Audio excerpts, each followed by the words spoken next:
Now the people complained about their hardships in the hearing of the Lord, and when he heard them his anger was aroused. Then fire from the Lord burned among them, and consumed some of the outskirts of the camp. When the people cried out to Moses, he prayed to the Lord, and the fire died down. So that place was called Taberah, because fire from the Lord had burned among them. The rabble with them began to crave other food, and again the Israelites started wailing and said, "If only we had meat to eat. We remember the fish we ate in Egypt at no cost, also the cucumbers, melons, leeks, onions, and garlic. But now we have lost our appetite, we never see anything but this manna." The manna was like coriander seed and looked like resin. The people went around gathering it, and then ground it in a hand mill or crushed it in a mortar. They cooked it in a pot or made it into loaves. And it tasted like something made with olive oil. When the dew settled on the camp at night, the manna also came down. Moses heard the people of every family wailing at the entrance to their tents. The Lord became exceedingly angry, and Moses was troubled. He asked the Lord, "Why have you brought this trouble on your servant? What have I done to displease you that you put the burden of all these people on me? Did I conceive all these people? Did I give them birth? Why do you tell me to carry them in my arms, as a nurse carries an infant, to the land you promised on oath to their ancestors? Where can I get meat for all these people? They keep wailing to me, 'Give us meat to eat.' I cannot carry all these people by myself, the burden is too heavy for me. If this is how you are going to treat me, please go ahead and kill me, if I have found favor in your eyes, and do not let me face my own ruin."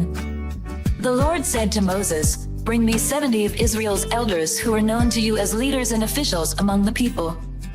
Have them come to the tent of meeting, that they may stand there with you. I will come down and speak with you there, and I will take some of the power of the Spirit that is on you and put it on them. They will share the burden of the people with you so that you will not have to carry it alone. Tell the people, 'Consecrate yourselves in preparation for tomorrow, when you will eat meat.'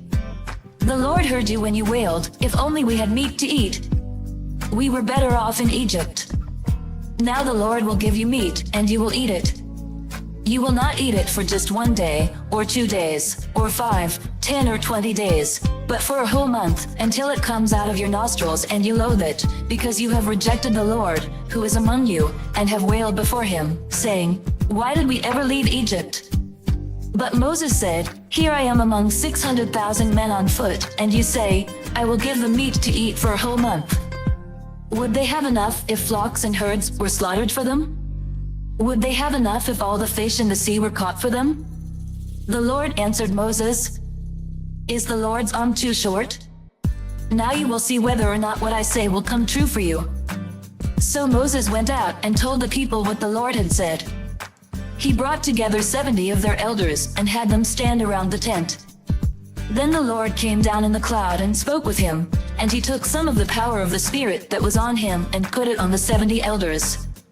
When the Spirit rested on them, they prophesied, but did not do so again. However, 2 men, whose names were Eldad and Medad, had remained in the camp. They were listed among the elders, but did not go out to the tent. Yet the Spirit also rested on them, and they prophesied in the camp. A young man ran and told Moses, "Eldad and Medad are prophesying in the camp."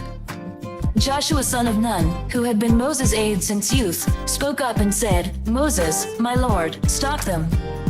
But Moses replied, "Are you jealous for my sake? I wish that all the Lord's people were prophets, and that the Lord would put his Spirit on them." Then Moses and the elders of Israel returned to the camp. Now a wind went out from the Lord and drove quail in from the sea. It scattered them up to 2 cubits deep all around the camp, as far as a day's walk in any direction. All that day and night and all the next day the people went out and gathered quail. No one gathered less than 10 homers. Then they spread them out all around the camp. But while the meat was still between their teeth and before it could be consumed, the anger of the Lord burned against the people, and he struck them with a severe plague. Therefore the place was named Kibroth Hattaavah, because there they buried the people who had craved other food. From Kibroth Hattaavah the people traveled to Hazerah and stayed there. Come Come follow me, and I'll send you out to fish for people.